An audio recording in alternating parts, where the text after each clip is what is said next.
What's good, everyone? It's a Mongoose and Baby Python show. I'm Mongoose. I'm Baby Python. And it's been 2 weeks since we posted another video. Our bad, we just been busy, a busy schedule. Busy as it. Yeah, so. Busy and hungry. But It's gonna be kind of a mukbang too, because I'm eating. Mukbang. What? But anyways, what matters is that we're shooting a video today. And now, one of our topics we want to talk about, kind of late on it, but we're going to talk about it. Fight review. Anderson Silva versus Uriah Hall. Now, how did you feel about that fight? Anderson Silva, I felt did really good in that fight until the third round. In the fourth round, he kind of left himself wide open. For me, I was upset. The whole fight. The whole fight? Because Uriah Hall knew he was wrong. What do you mean knew he was wrong? Anderson Silva's an old man. You don't have to go that hard. He's the GOAT. It's a fight. He's gonna have to go. He's gonna have to man go show hard. out. Bro, if it's show a fight, you can't just hold back in a fight. I wish. If you got a motherfucker in front of you, I'm sorry about that. I hear it. If you got somebody in front of you, in your face, trying to knock your block off, there's no reason for you to pull your punches. You feel me? There's no reason for you to pull your punches. Just think about it in a street fight. You're not gonna be like, oh, this guy. Let me eat first. You know what I'm saying? It's like, oh, you ain't gonna. Let's say if an old man walked up to you, started talking shit, and was ready to fight you, like not too old, but let's say Silver's age, 40, in the 40s, talking shit about to fight you and shit. And what are you gonna do? Oh man, exactly. A 40-year-old man start throwing punches at you. UFC, man. Even more so, how harder you gotta go. I'm gonna say it like this. You're going against, like you said, the GOAT, the middleweight division, Anderson Silva, one of the best of all time. You gotta go hard if he fighting you. You know what I'm saying? You can't just be like, oh, this guy's always take it easy. No. Why you gonna take it easy on somebody that's trying to knock your head off? That's trying to hurt you. It's trying to, you understand what I'm saying? I'm gonna say it like this. I hear what you're saying. You're completely right. First of all, it's completely unprofessional for me to eat, especially since he's not eating. I don't care. But I'm gonna tell you this. He's an old man. You're in the UFC. I did Taekwondo for many years. I know whenever, like, I'm gonna say you bow somebody out, which is they retire, right? Maybe they got their black belt and they want to be done. Or maybe they got to a certain degree of black belt and they're like, oh, I'm good right here, whatever, right? And whenever we bow somebody out, your job, especially if you're a higher ranked, if you're not a white belt, if you're bowing somebody out, a white belt's not going to fight them or whatever, right? But you're going to bow somebody out. If you're the same rank, whatever have you, you notice they last like hoorah. You're not going to go in there and destroy. You're going to go in there and kind of show out a little bit, let them get their little, it's almost like a practice almost. Yes, you're not going to deliberately let them win. So if you win, hell yeah, you won. But I feel like Uriah was going hard as fuck. Like, I felt like Uriah fought him like he had something to prove. And he had nothing to prove. Uriah's old. He's old. Uriah more should have been like, you the GOAT. Let me give you the last fight. Let me send you off. And then let me go off and take some heads off. I done beat Anderson Silva. If he wins. But he came out there like, I got something to prove. Anderson's last fight. Let the nigga beat. You know Anderson can knock your shit. Here's the thing, bro. Uriah Hall. He won though, so I give it to him. Uriah Hall did have something to prove in that fight. You think so? He does something to prove. Why do you say that? Because he's been disappointing a lot of fans for years. True. Cause check this out, bro. Like Uriah Hall, cause this fight he did against Silva, he changed his gym, changed his coaches, changed his environment. Cause before that, whenever he'll fight, he have like I say the best word I'm looking for is performance anxiety. It's like once he gets in the cage against somebody, it's like he got all the tools to beat that person, but then he hesitates and has some type of mental block. You feel me? We've seen that time and time again. Yeah, time again. You're right. So I'm like, Uriah Hall had something to prove. Uriah Hall needs to be ranked. He needs to be ranked. I think he is ranked. He's ranked. I think he's ranked number 10. But he's always right there at the brim of the top rankings. 10. Not the top 5, but the top 10. So it's like A little better than the top 15. We always want him to do better. Yeah, exactly. Uriah Hall. I know what you mean. He's right there, like you say. Right. He's better than the top 15, just hitting the top 10, but not quite the top 5 yet. Right. And then if he creeps into the top 5, you're like, all right. But then he just immediately loses it. I feel what you're saying. So yeah, he kind of did have something to prove. But at the same time, bro, it's like, it's the GOAT's last fight. It's bigger than you at that point. Nah, that. If it's a fight, if it's a fight, it's a fight. It's a fight. I hear you, bro. I hear you. You know, I was just a little upset. And you can't leave it in the hands of the judges. You can't. And that's your career. We don't know what Uriah Hall's contract is. We don't know if he was to lose that fight, then he could have lost his whole career. Right, he could have got kicked out the UFC. Yeah, exactly. You understand me? So it's like he got to do what's best for him. We can't just be thinking, oh, this old man is in front of me. Oh, I'm taking the GOAT's in front of me. Nah, it's like okay, the GOAT's in front of me. I better beat him. Yeah. That's the mentality you should have, and that's the right mentality. I'm glad he had that mentality. But it was sad seeing Silva get knocked out because I was rooting for Silva. But it was sad getting Silva get knocked out in the 4th round. But at the same time, things happen. It does. And Silva had a great career. He's proved himself already. So Silva has nothing to prove no more. Shit to prove. So, I mean, if anything, I was hoping he went out there and did some old school hymns. But he didn't. He came out kind of steady, moving a little bit, but it wasn't the old Silva. He's just old. Yeah, so. He's just old. So, yeah. That's it. Yeah, that's that. I'll give you that. Because you're a good persuader, so I can see you're a good persuader. Man, now, the GOAT of the the GOAT of the lightweight division, Khabib Nurmagomedov. It's official, man. Now talk about a man who has nothing to prove. He doesn't. He's beating everybody needs to beat in that lightweight division. He beat Michael Johnson. He's beat Edson Barboza. Beat Conor McGregor. He beat Alaquinta. He's beat Justin Poirier. Dustin Poirier. He's beat Justin Gaethje. He's beat, man, it's like he runs through everybody. He does. He runs through everybody. He beat, this is an old fight, but he beat Rafael dos Anjos. Yeah. He beat all the top dogs. He did. All the top dogs. And and he has nothing to prove, man. So dominantly. And, bro, I'm glad he retired at the top. I'm glad he retired at the top. At the same time, him retiring at the top, it makes me not want to watch the lightweight division no more. That sounds bad, but I have no interest in the lightweight division anymore because no matter who becomes a new champ, it's like they could beat Khabib. Like, you know what I'm saying? It's like they don't feel like the real champ. When somebody retires on top but just leaves their division, like so dominantly, it's like everybody under you, like, who do we chase now? Because Khabib's not there anymore. So on this particular conversation, I have nothing but agreeance. Because you can't say nothing more about Khabib. He's beaten everybody. His last fight was a great fight. He won that. And despite of everything, he cried. It was real emotional. What better ending could you ask for? Like you said, he's on top.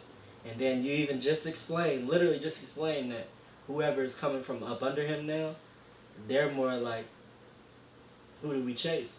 And then no matter who becomes the champion, they're going to say, we didn't beat Khabib, like you said. Mm-hmm. So what more could you ask for? I really hope Khabib stays smart. Yeah, everybody wants to see that super fight, GSP and Khabib. Fuck that. If you retire, be done. You retire properly. You got a lot to live for. You've lived a lot. You've done a lot. You know what I'm saying? Your situation, your life situation, with how your life panned out with your family. I'm just gonna say your family, and then just how his career panned out, how you beat everybody. You know what I'm saying? What more could you ask for? I would just right there. You know what I mean? If he came back, like Henry Cejudo, just for example, could still potentially come back, and it'll be fine. He's still young. We kind of wouldn't mind. Like, all right, whatever, Henry. You decide to come back. You be talking hella shit anyway. It kind of makes sense. You probably really wasn't done. You just felt like I'm on top. I wanna end, right? Cool. So if Henry came back, that's fine. But if Khabib came back, I'd be pissed off.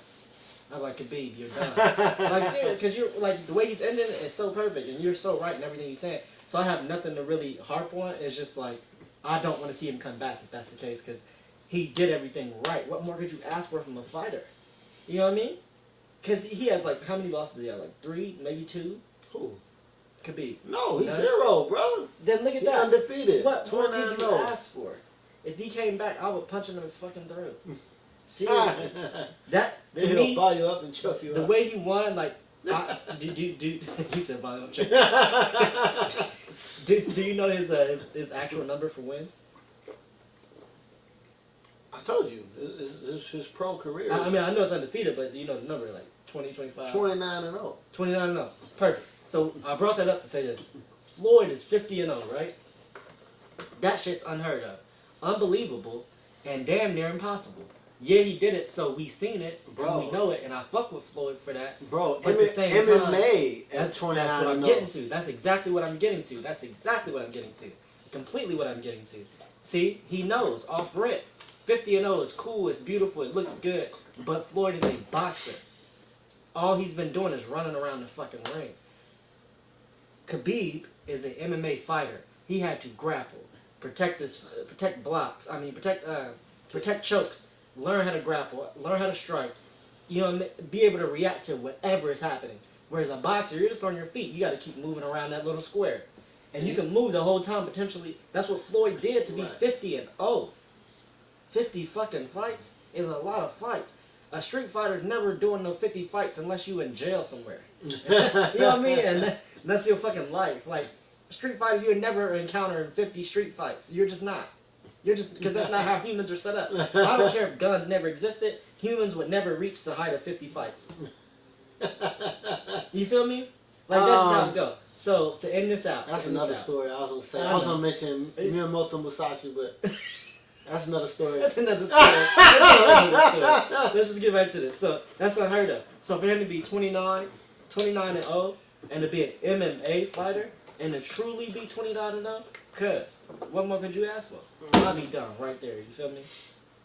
That's it. So, you're right. Next subject, bro. Yeah. Now, the light heavyweight division. They got, it's already been official. Dana White announced that the Israel Adesanya fighting Jan Blachowicz for the light heavyweight Let's title. talk about this too. Now, check this out, bro. Mm-hmm. I honestly think, I honestly think, look, Jan Blachowicz is a badass. I mean, he knocked out Dominic Reyes. I always forget Dominic Reyes' name. Dominic Reyes gave John Jones, like, the biggest challenge of his career. Mm-hmm. For real, some people think Dominic Reyes won that fight. Tattoo, right? Huh? No. Tattoo. No. No, you thinking of Thiago Silva? Thiago Silva, yeah. Big dude with tattoos. But no, I'm not talking about him. But he did give John Jones run for his money too. The only thing that stopped him, the only thing that messed him up was that he hurt his leg in that fight and it slowed him down. He couldn't move. And if that didn't happen, I feel like he would have beat Jones. And I think that's one reason Jones been leaving. He left the light heavyweight division because he sees all this good talent. He sees talent like Jan Blachowicz. He saw it like in his last couple fights. He's like, damn, like John Jones. I know John Jones must feel like, man, these guys are catching up to me. They're like, you know. So John Jones relinquished his title. Now when he relinquished his title, I'm like, man, I'm not really feeling like watching the light heavyweight division because I'm watching. We pay attention to the light heavyweight division just to see who's gonna beat Jones. True. But now since somebody else has a title, Jan Blachowicz has a title. He's strong. He's knocking out guys. Like he's a good champion right now for light heavyweight division. But if he's gonna fight Israel, I feel like because you know how Israel and John Jones is beefing. If Israel beats Jan Blachowicz, becomes a 2-belt champion. He'd be middleweight and light heavyweight champion. I would love that because that could tempt John Jones to come back to that division to fight Israel Adesanya. That would be a big money maker. It'd be crazy. Big money maker. Biggest It'd be pay-per-view ever. I swear. I swear. I don't know about ever. Nah, it'll be biggest pay-per-view pretty close of to ever. all time in MMA. Okay, I'm with it. I'm telling you that right now. I won't disagree because they both are GOATs, and that fight is a super fight. That's bigger than Khabib and GSP for sure. That's a big ass fight. And it's a fight that. When I'm gonna put on it, it go like this for me. Israel and Jan Blachowicz, whatever his name. Blachowicz. Yeah. I'm messing up his name. I apologize. I'm terrible with names. Great at faces. Jan's gonna get this man a run for his money. This will probably be Israel's toughest test to date. I say that because if you go back and look at Jan's like highlights, this nigga got so much accuracy and power, it's ridiculous. Mm-hmm. For the way his body is, he strikes like a motherfucking animal. He hit this man with an up from left arm. Didn't even, you know how like everybody's talking about that boxer who went like and hit my man in Rocky? That was beautiful. Great. I forgot his name. But Jan did the same thing. This is UFC. So that boxer who hit him with the up, I was telling people the whole time, the way this man upped him, that boxer, I said that's not a boxing up. That's like he knows some martial arts of some sort. Mm-hmm. That's not how niggas like. Cause that's what everybody kept telling me. They're like, he ain't even step and do this. I'm like, they're like, how? Like, everybody kept saying how. I'm like, how? He's not a straight boxer. He's done some sort of martial arts in his life. Like if any martial artist knows, you can generate power certain different ways, and that's what he did. That's why I looked so unorthodox and it impressed everybody, because he didn't like step in, move his shoulder, hit his hip, and come up. He just kind of was like standing square with the man. He took the little jab, kind of took it, but like, you know, blocked at the same time, and just went. And he generated all that power from his hip and his shoulder, basically, right? He basically kind of winded it up without winding it up and just unleashed that shit, right? Like, it shit was crazy. Same thing with Jan. So that's how you know that man's not a straight boxer, but he knows how to box. Beautiful, great. Good for the man. Now, imagine Jan doing this, but Jan added a two-piece while the man was on the floor, and it was accurate like ain't nobody ever seen before. Like, Jan went, the dude was doing something, Jan went, so pow! And it was quick. It wasn't even a full, like, it wasn't a full all the way through. It was like he knew he was tagging him right there. Like, nigga, it was basically it was an up jab. Because he knew what he was doing. It wasn't like, I'm about to rock and shit. It was more like, nigga, pow! And he went, pow! Dude fell right on the button. And while dude's on the ground, and you know how most fighters jump on him? He didn't even jump on him. He just did two accurate jabs. He went, ta, ta! Like, hard as fuck. Go back and watch it, people. Mm-hmm. He went hard as fuck. Ta, ta! Dude, just took two hits while he's on the ground like this, right? And Jan just run straight past him. Because he knew this man's dead. And the ref jumped in immediately.